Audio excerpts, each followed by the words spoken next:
Jim Schultz here for Calculated Risk, and don't forget, before we get started, the best ways you can help us are by liking the video or subscribing to the channel. Either one of those guys really helps us out a lot.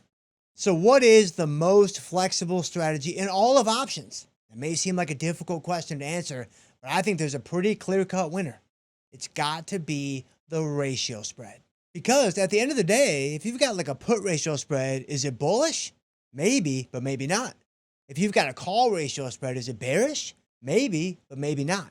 It's not so simple when you dig beneath the surface. So let's get into it and let's unpack the ratio spread. So what is a ratio spread? Well, generally speaking, this is your classic 1-by-2 strategy. You buy one and then you sell two. That's the plain vanilla. That's the cookie cutter. That's the Betty Crocker recipe. That is a ratio spread. Now, you can adjust the ratio. You can alter the ratio. It could be a 1-by-3. It could be a 2-by-3. It could be a 3-by-5. It could be a 5-by-12. It can be whatever you want it to be, but the standard operating procedure for a ratio spread is a 1-by-2 where you're buying one and then selling two. And essentially, the way you want to set it up is pretty straightforward. By selling two relative to just buying one, or even selling three relative to buying two, you always want there to be an unbalanced nature between the longs and the shorts, because you want to make sure that you are picking up a credit on order entry such that if the stock doesn't move in the direction that you want it to move, which again, that's open for debate, which we'll get into here in just a second, you can put yourself in a position where it can still be a profitable trade. Like you can still make money because you collect a credit on order entry. Okay, but are ratio spreads bullish or are they bearish? Well, let's start with the put ratio spread.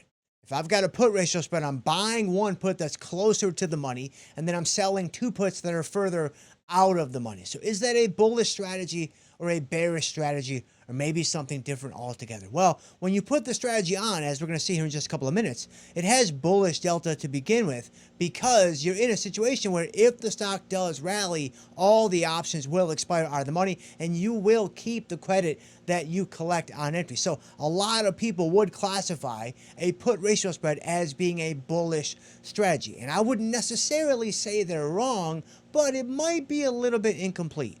Similarly, with a call ratio spread, it's the same thing. Same logic, you just flipped around onto the other side of the option chain now. So I'm buying a call that's closer to the at-the-money strike, and then I'm selling two calls that are further up the chain, that are further out of the money. Is this a bearish strategy? Well, my deltas on entry would suggest that it's a bearish strategy. But again, it's not so simple when you start thinking about, the stock moving, potential profits, losses, credits collected on entry. It's just not so simple. So let's hop into tastytrade and let's take a look.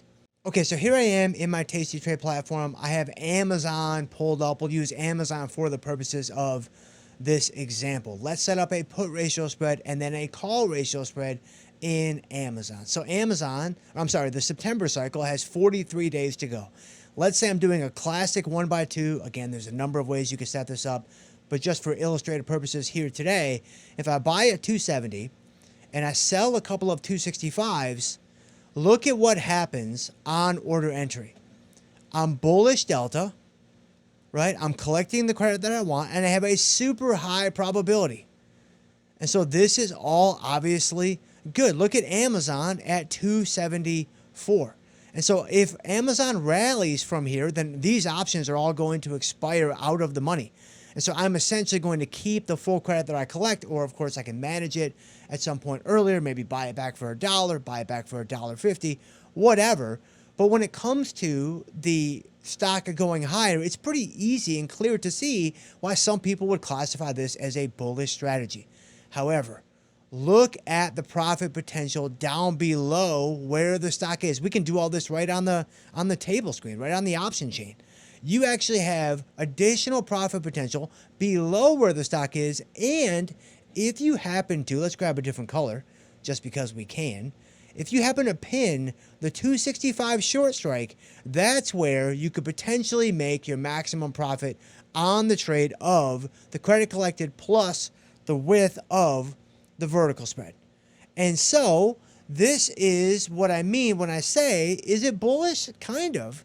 But it's not super simple, because I can make money to the downside too, and I can even make more money to the downside. Okay, sticking with Amazon, let's set up the same trade, but to the upside now. So now I buy a call, and then I sell a couple calls that are further out of the money, and you can tinker around with spread width and kind of adjust. There's so many things you can do with the ratio spread. Again, its flexibility is truly unmatched. But look at how this trade begins. Again, the polar opposite of what we just saw. I've got credit collected on entry. That's what I expect. I have a super high probability. That's what I expect. But now I'm bearish delta with a call ratio spread. Okay, if the stock goes down, then these two options are both going to expire worthless. They're both going to collapse down to zero, and I would be in line to keep my full credit collected. Again, I might manage it early. I might manage it at some percentage. That's a different discussion for another time.